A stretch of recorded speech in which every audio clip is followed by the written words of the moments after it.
Charles H. Elliott, Ph.D., Laura L. Smith, Ph.D. Anger Management for Dummies. Does your own anger scare you sometimes? For instance, did you ever find yourself yelling at your terrified children or your bewildered partner, seemingly unable to stop? Do you go berserk when you're steering your car through heavy traffic and the driver in front of you is less than competent? Or do you worry that your short temper will eventually harm your career? If you feel that your negative emotions control you, rather than the other way around, these blinks are for you. You'll learn about the many things that nourish your rage and ways to avoid them. You'll get to understand how, ultimately, it's your thoughts about a situation that determine whether it annoys you in the first place. Blink number 1. Anger can be a curse or blessing, depending on how you use it. Everybody knows how much damage anger can do. After all, it's a powerful emotion, and if you don't know how to control it, your anger can end up hurting you and those around you. When under the influence of an angry outburst, people can do things they wouldn't normally do. They might drive like a maniac, hit a loved one, or destroy the property of another person.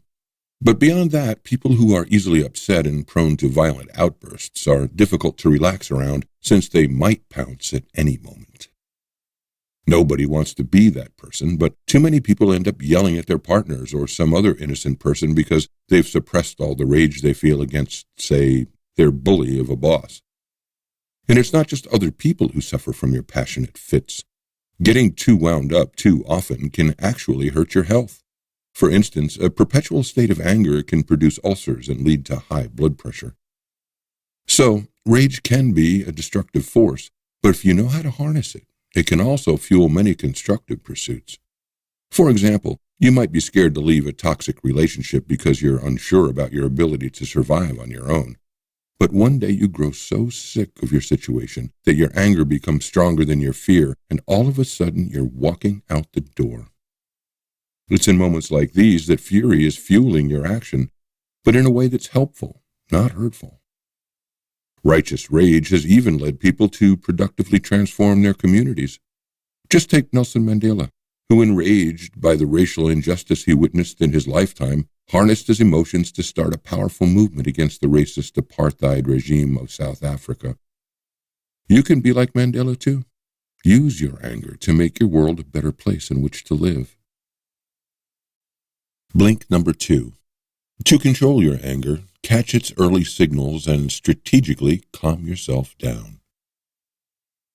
Do you ever feel your anger suddenly overcoming you like a rogue wave? Well, you might need to pay closer attention to your body. That's because every sudden wave of anger is preceded by subtle physical cues. Controlling your anger begins when you learn to identify those cues. Just moments before you're overcome by a fit of rage, your body sends you signals that let you know it's coming. You start breathing faster, blushing, sweating, and tensing up your jaw and hands.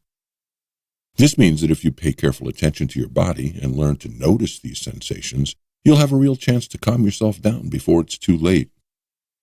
But what should you do once you identify an impending explosion of anger? First, remind yourself that your peak rage will only last 5 or 10 minutes. This is such a short period that you can easily wait it out. To do so, take a few deep breaths and remember that this feeling will pass. You should start to calm down. Then, give your brain something else to think about. For instance, you might switch your attention to a vacation you're planning. Do something silly like counting the moles on the face of the person in front of you, or try to balance on one leg. Once you've changed your breathing and switched your attention away, come back to the situation and try to see what's good about it. For example, if you're stuck in traffic and getting annoyed, you could think about it as an opportunity to relax and listen to your favorite album. Finally, it's easy to react to your mistakes with rage, but you can just as easily see every mistake you make as a lesson in self-acceptance. Just remember, no matter how you're treated by other people or the world, only you are responsible for your feelings. Blink number 3. Brooding feeds your anger, but you can learn to control it. Annoying things happen every day. People are rude to you, your car breaks down. Maybe your beloved cat throws up all over your favorite carpet. These are all perfect opportunities to get into the unhealthy habit of brooding. Brooding breeds anger, and an irritating mishap can easily trigger an unstoppable wave of rage if you think about it too much. For instance, say your cat did vomit on your rug. You might think to yourself, why didn't it get sick on the tiles instead of the expensive carpet? You might even start to wonder if it was deliberate. From there, you'll easily start thinking about the fallout of the incident, about how long it took to clean up, how it made you late for work and filled your living room with a foul stench. At a certain point, there will be no turning back, and you'll be coasting toward an emotional explosion. This happens to everyone, and thankfully there's a way to control your brooding. Just confine it to a specific period. Try brooding for 15 minutes at 6 p.m. every day and write down exactly what you intend to brood over each time. Then spend this time brooding, regardless of whether you feel like it or not. If obsessive thoughts pop into your head outside of this time, just make yourself postpone them. You'll find your inclination to brood becoming weaker and weaker. However, setting aside negative emotions like this is easier said than done. So to help distract yourself from thoughts that feed your anger, use pleasurable activities that engage your mind and draw your attention away from brooding. This might involve taking a relaxing stroll through a museum or along a beach. The following visualization can also help. Picture yourself shooting your negative thoughts into the sky or launching them into a cloud. Then envision them floating farther and farther away. Blink number 4. Squeeze anger out of your life by handling provocations and dealing with the pain of the past. Unless you're a hermit, there's always going to be somebody who will try to pick a fight with you. But you have a choice. You don't have to lash out in return. It's completely up to you to deal with the provocations of others without losing your cool, getting into a shouting match, or worse. That's because it takes two parties to fight, and even if someone provokes you incessantly, hostilities can only break out if you play along. Say your teenager is trying to draw you into an argument to let off some of her angst. She comes home from school upset, responds to your loving welcome with a sneer, and slams the door to her room, telling you to leave her alone. In situations like these, it's essential to remember that it's your daughter's stroppiness that's speaking, not your own. This simple reminder will help you keep your calm. Next, you can ask yourself whether or not you want to argue with your daughter. If you don't, simply respond peacefully by saying, "It seems like you're upset." By acknowledging her feelings in this way, you'll show her that you understand but are not willing to engage with her petulance. Simply put, just because someone is being angry towards you doesn't mean you need to respond in kind. However, in other cases, wounds from the past can exacerbate your feelings in the present. To deal with this type of anger, it's essential to address the painful past events and make peace with them. Say your father used to ridicule you publicly, and as a result, you now find yourself furious whenever a friend playfully teases you. The only way to deal with this and act respectfully toward your friend is to address the hurt you still feel from your father's actions. To start, admit that the events of the past still affect you and find someone with whom you can talk about them. Then ask yourself how you can reconcile these memories. Blink number 5. While stress can be bad for your health, you can keep it in check by changing your thought processes. What do you frequently say during an angry outburst? Something about telling people to back off, or warning that you're running out of patience? In that case, it's likely that your anger is caused by stress, a serious situation that needs to be addressed. But first, a bit more about stress. There are two types of stressors. Both impact your health. First, major stressors. Some things can flip your life completely upside down. These big-time upsets are things like losing your job, getting pregnant, or moving home. But there are also loads of minor stressors that are experienced on a daily basis. Think of deadlines, cold sores, or a disruptive work environment. So there are two categories, but surprisingly enough, the minor ones are just as bad for you as the major ones.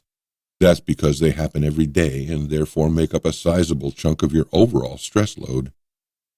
This is important because stress, especially chronic stress, is known to produce all manner of undesirable health outcomes. It can raise your blood pressure, cause depression, and exacerbate pretty much every long-term disease. That makes keeping your stress under control essential. Start by finding some of your stressors as challenges rather than catastrophes. Some major stressors, like getting pregnant or moving, aren't necessarily bad. They're just scary because they mean huge life changes. As a result, you can make them less stressful by simply changing your outlook. For example, instead of seeing the need to move home as a horrible, unforeseen event, take it as an opportunity to do the best job you can at a tricky task. Simply determine any potential problems, like repainting your old apartment at short notice, and start brainstorming solutions. And just remember, if you don't learn how to handle your daily stress, it's going to catch up with you one way or another. Blink number 6. Sleep, physical exercise, and gratitude improve your well-being and deter angry feelings. Everyone knows how cranky kids get when they don't have enough sleep, and, if you're lucky, they'll be merely grumpy. In the worst-case scenario, they'll throw a violent temper tantrum. So how does this relate to anger management as an adult? Well, as a grown-up, you likely won't throw yourself on the floor screaming, but sleep deprivation will still increase your irritability. Getting too little rest might set you up for an irate outburst. People generally feel a lot better if their brains are well rested. After all, a good night's sleep lets you see the world with clarity and optimism. Here's how to help yourself get the high-quality slumber you need. First, try to avoid all caffeine and nicotine after dinner. These stimulants prevent you from sleeping well because they activate your nervous system. Second, avoid eating too late in the evening because a full stomach can disrupt your sleep as well. Then, to keep your mind from spinning around thinking about work or other stressful scenarios, put your smartphone away. On top of this sleep routine, getting regular physical exercise is a great way to make yourself feel happier and more relaxed. What's more, it's pretty difficult to be angry after a hard workout. Once you've made these changes to improve your sleep and deter your anger, adding a gratitude habit can help you be happier and even less prone to rage. When people are angry, it's often because they're not getting what they want, whether from a partnership, a job, or life in general. One strategy to change such situations is to focus on the things you do have and be grateful for them, hence a gratitude habit. To incorporate this technique, you should begin every day by making a mental list of everything you're grateful for, like the roof above your head, the delicious coffee you're about to enjoy, or the beautiful sun in the sky. By focusing on the things you appreciate, you'll feel happier about your life overall. Thank you for listening to our Blinks to Anger Management for Dummies by Charles H. Elliott, Ph.D., and Laura L. Smith, Ph.D. The key takeaways here are that if you don't control your anger, it'll end up controlling you. Luckily, there are some simple techniques to get a handle on irascibility.